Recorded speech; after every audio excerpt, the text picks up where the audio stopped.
want to talk briefly about the Works Cited page, which is an essential component of MLA documentation and essay writing. Your Works Cited page is the last page of your paper, and it provides a full bibliographic information for all of the sources you've cited in your work.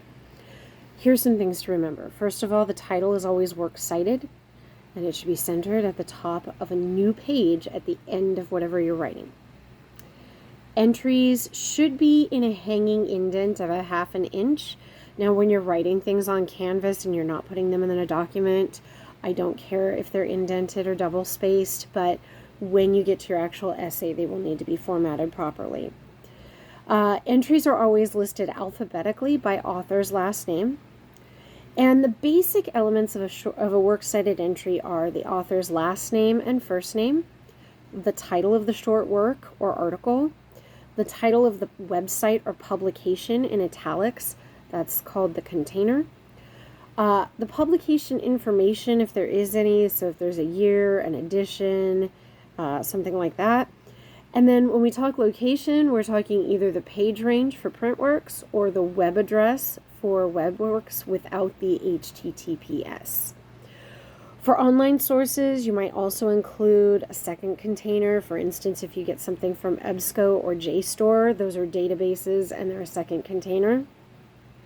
And then for those types of sources, you also want to include either the permalink or the DOI that is listed in the source information. There are variations for different types of sources. For instance, if there's no author, you're going to start with the title.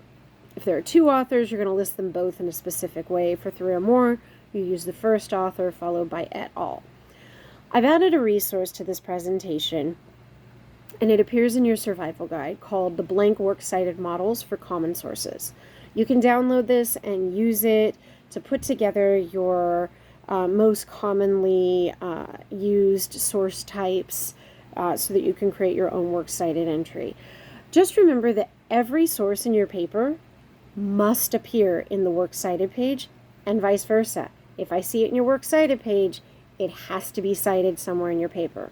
So start practicing this in all of your upcoming assignments.